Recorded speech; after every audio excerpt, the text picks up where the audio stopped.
Hello welcome back to എമി മലബാർ. ഇന്ന് നമ്മൾ വളരെ എളുപ്പത്തിൽ ചെയ്തെടുക്കാൻ പറ്റുന്ന വളരെ ടേസ്റ്റി ആയിട്ടുള്ള ഒരു സ്ട്രോബെറി കേക്കിൻ്റെ റെസിപ്പിയാണ് ചെയ്തെടുക്കുന്നത്. അപ്പോൾ ഈ കേക്കിൽ നമ്മൾ ബേക്കിംഗ് സോഡയോ ബേക്കിംഗ് പൗഡറോ ഒന്നും യൂസ് ചെയ്തിട്ടില്ല. അപ്പോൾ അത് അവൈലബിൾ അല്ലാത്തവർക്ക് യൂസ്ഫുൾ ആയിട്ടുള്ളൊരു വീഡിയോ ആയിരിക്കും ഇത്. മാത്രമല്ല ഏത് കേക്ക് ഉണ്ടാക്കാൻ അറിയാത്തവർക്ക് പോലും ഈ കേക്ക് ട്രൈ ചെയ്ത് നോക്കാൻ പറ്റും. കാരണം അത്ര എളുപ്പമാണ്, അത്രയും ടേസ്റ്റാണ്. അപ്പോൾ നമുക്ക് വീഡിയോയിലേക്ക് പോകാം. അതിന് മുന്നേ ആയിട്ട് ചാനൽ സബ്സ്ക്രൈബ് ചെയ്യാത്ത ഒരു വീഡിയോ കാണുന്നുണ്ടെങ്കിൽ നിങ്ങൾക്ക് വീഡിയോ ഇഷ്ടമാവുകയാണെങ്കിൽ ഉറപ്പായിട്ടും ഒന്ന് സബ്സ്ക്രൈബ് ചെയ്യണേ. അപ്പോൾ നമുക്ക് വീഡിയോയിലേക്ക് പോകാം. ഒരു ബൗളിൽ ഞാൻ 2 മുട്ടൻ്റെ വെള്ളം മാറ്റി വെച്ചിട്ടുണ്ട്. മറ്റേ ബൗളിൽ മുട്ടേൻ്റെ മഞ്ഞയും മാറ്റി വെച്ചിട്ടുണ്ട്. അപ്പോൾ 2 മുട്ട വെച്ചിട്ടാണ് നമ്മളിത് ചെയ്തെടുക്കുന്നത്. ഇനി ഈ മുട്ടയിലേക്ക് നമുക്ക് ഒരല്പം ഉപ്പ് ചേർത്ത് കൊടുത്തതിന് ശേഷം ഇലക്ട്രിക് ബീറ്റർ വെച്ചിട്ട് നമുക്ക് നല്ലതുപോലെ നല്ല ഹൈ സ്പീഡിൽ ഒന്ന് ബീറ്റ് ചെയ്തെടുക്കണം. നല്ല ക്രീമി ആയിട്ട് വരുന്നത് വരെ നമ്മളിത് ബീറ്റ് ചെയ്ത് എടുക്കണം. അപ്പോൾ നിങ്ങൾക്ക് ഇത് ഇലക്ട്രിക് ബീറ്റർ വെച്ച് ചെയ്യാൻ പറ്റില്ല കേട്ടോ. അത് നല്ല ഡിഫിക്കൽട്ടാണ് അങ്ങനെ ചെയ്തെടുക്കാനായിട്ട്. അപ്പോൾ ബീറ്റർ ഉണ്ടെങ്കിലാണ് നമുക്കിത് ചെയ്തെടുക്കാനായിട്ട് പറ്റുള്ളൂ. അപ്പോൾ ബീറ്റർ ഇല്ലാതെ ചെയ്തെടുത്ത ഒരുപാട് വീഡിയോസ് ഞാൻ ചെയ്തിട്ടുണ്ട്. അതിൻ്റെ ലിങ്ക് എല്ലാം ഞാൻ ഡിസ്ക്രിപ്ഷൻ ബോക്സിൽ കൊടുക്കാം. അപ്പോൾ നിങ്ങൾക്ക് ആവശ്യമുണ്ടെങ്കിൽ പോയിട്ട് കണ്ടാൽ മതി. അപ്പോൾ ഇത് നമുക്ക് നല്ല ക്രീമി ആയിട്ട് വരുന്നത് വരെ ബീറ്റ് ചെയ്തെടുക്കാം. അപ്പോൾ നമ്മുടെ ഇന്നത്തെ വീഡിയോ ഒരല്പം ലെങ്തിയാണ്.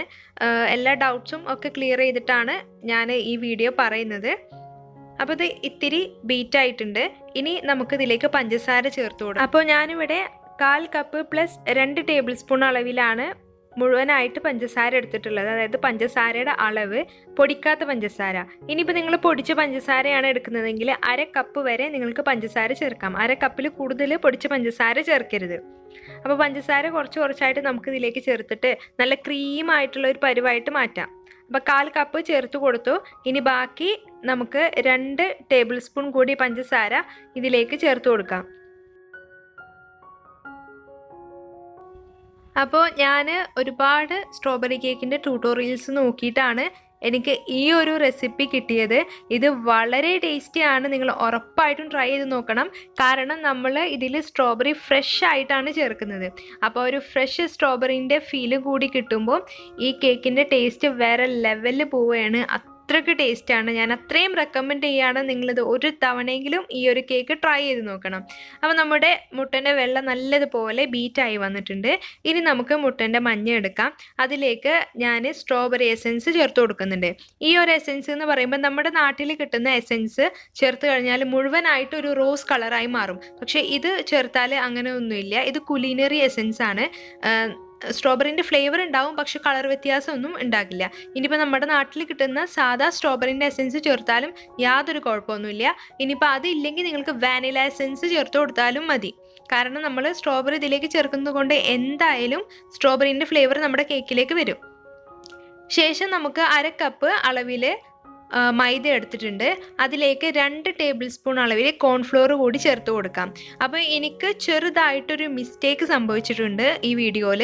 ഞാൻ പറഞ്ഞു തരാം അതെന്താണെന്ന്. പിന്നെ ഒരുപാട് പേര് ചോദിക്കുന്ന ഒരു ഡൗട്ട് കൂടിയാണത്. അപ്പോൾ അത് നിങ്ങൾക്ക് ഈ ഒരു വീഡിയോ കണ്ടാൽ അത് ക്ലിയർ ആയി കിട്ടും.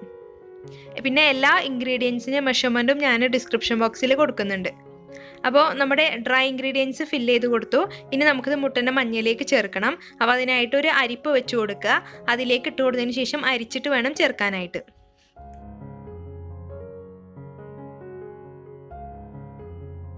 അപ്പോൾ മൈദ എല്ലാം അരിച്ചിട്ട് ചേർത്തിട്ടുണ്ട്.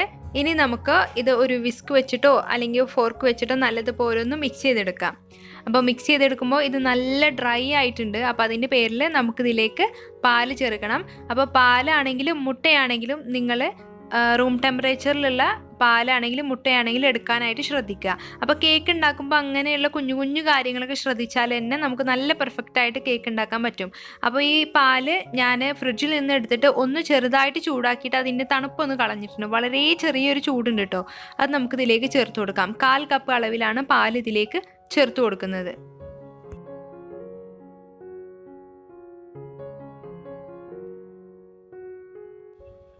അപ്പോൾ നമ്മുടെ മിക്സ് ഇവിടെ റെഡി ആയിട്ടുണ്ട്. ഇതിലേക്ക് ഞാൻ 2 ടേബിൾ സ്പൂൺ അളവിൽ സൺഫ്ലവർ ഓയിൽ ചേർത്ത് കൊടുത്തിട്ട് വീണ്ടും ഒന്ന് മിക്സ് ചെയ്തെടുക്കുക. സൺഫ്ലവർ ഓയിലിന് പകരം നിങ്ങൾക്ക് ബട്ടറും ചേർക്കാം. അപ്പോൾ ഇതിവിടെ റെഡി ആയിട്ടുണ്ട്.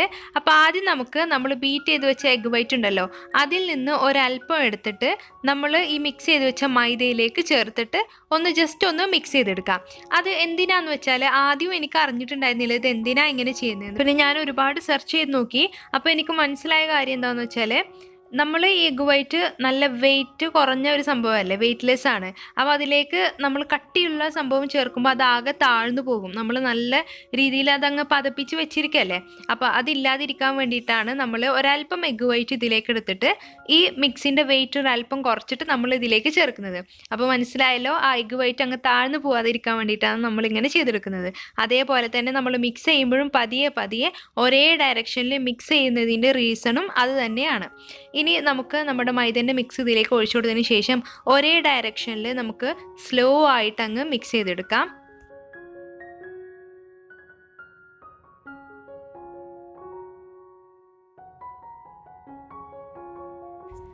അപ്പോൾ കേക്ക് മിക്സ് എല്ലാം നല്ലതുപോലെ മിക്സ് ആയിട്ടുണ്ട്. ഇനി നമുക്കിത് കേക്ക് ടിന്നിലോട്ട് മാറ്റാം. അപ്പോൾ ഞാൻ കേക്ക് ടിന്നിൻ്റെ സൈഡിലും താഴെ എല്ലാം ബട്ടർ പേപ്പർ വെച്ചിട്ടുണ്ട്. ഇത് വേണമെന്ന് നിർബന്ധമൊന്നുമില്ല. നിങ്ങൾ ഓയിലൊന്ന് സ്പ്രെഡ് ചെയ്ത് കൊടുത്തതിന് ശേഷം ഒരല്പം പൊടി ഒന്ന് ഡസ്റ്റ് ചെയ്ത് കൊടുത്താൽ മതി. അപ്പോൾ നമുക്ക് നമ്മുടെ ബാറ്റർ ഒഴിച്ചു കൊടുക്കാം. അപ്പോൾ ഈ ടൈമിലൊക്കെ നമ്മൾ പാന് പ്രീഹീറ്റ് ചെയ്യാൻ വെക്കണം. വളരെ കുറഞ്ഞ തീയിൽ പാന് പ്രീഹീറ്റ് ചെയ്യാൻ വെക്കുന്ന കാര്യം നിങ്ങൾ മറന്നു പോകരുത്.